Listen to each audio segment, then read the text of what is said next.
नीले आसमान में एक बार एक छोटी सी चिड़िया रहती थी। उसका नाम था पंखुरी। पंखुरी बहुत ही चंचल और खुशमिजाज थी। वह हर रोज सुबह सुबह सूरज की पहली किरण के साथ उठती और अपने दोस्तों के साथ खेलती। पंखुरी को उड़ने का बहुत शौक था। वह आसमान में ऊंचाई तक उड़ती और बादलों के बीच छिपने की कोशिश करती। कभी कभी वह जंगल के पेड़ों के ऊपर उड़ती और वहां के रंग बिरंगे फूलों को निहारती। एक दिन पंखुरी ने सोचा, क्यों न मैं आज कुछ नया करूं। उसने जंगल के सबसे ऊंचे पेड़ के ऊपर बैठने का फैसला किया।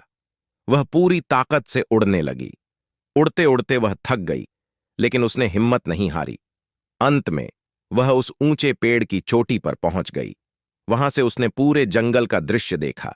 दूर दूर तक फैले हुए हरे भरे पेड़, नदी की धाराएं और नाचते हुए रंगीन तितलियां। यह दृश्य देखकर पंखुरी का दिल खुशी से झूम उठा। पंखुरी ने सीखा कि अगर वह कोशिश करती है तो वह किसी भी ऊंचाई को छू सकती है। उसी दिन से पंखुरी ने ठान लिया कि वह रोज नई नई जगहों की खोज करेगी और अपने दोस्तों को भी यह सिखाएगी कि मेहनत से हर सपना साकार हो सकता है। और इस तरह पंखुरी और उसके दोस्तों का हर दिन एक नया रोमांच बन गया। वे सब मिलकर ऊंचाइयों को छूते और खुशियों के रंग बिखेरते। सुबह का समय था। पेड़ पर चहचहाते हुए पक्षियों का झुंड था। उनमें से एक छोटा पंछी, चीकू, अपने घोंसले में खुशी खुशी चहक रहा था। मम्मी, मम्मी, आज मैं उड़ने की कोशिश करूंगा, चीकू ने उत्साहित होकर कहा। मम्मी पंछी ने प्यार से कहा, हाँ, चीकू, आज तुम्हारी पहली उड़ान का दिन है। लेकिन ध्यान रखना, धीरज रखना और ज्यादा ऊंचा मत उड़ना। पापा पंछी ने स्मित करते हुए कहा, और अगर तुम्हें कोई परेशानी हो तो तुरंत वापस आ जाना। हम यहाँ हैं।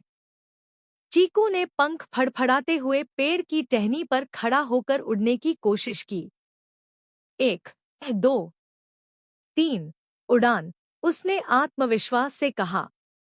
धीरे धीरे वह उड़ता हुआ पास के पेड़ पर पहुंच गया।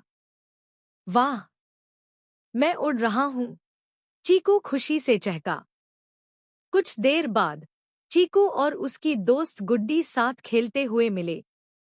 गुड्डी ने हंसते हुए कहा, चीकू, तुमने तो कमाल कर दिया।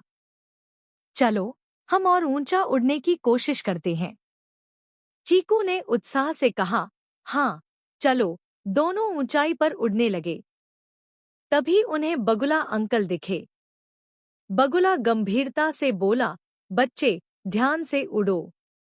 आसमान में खतरे भी होते हैं।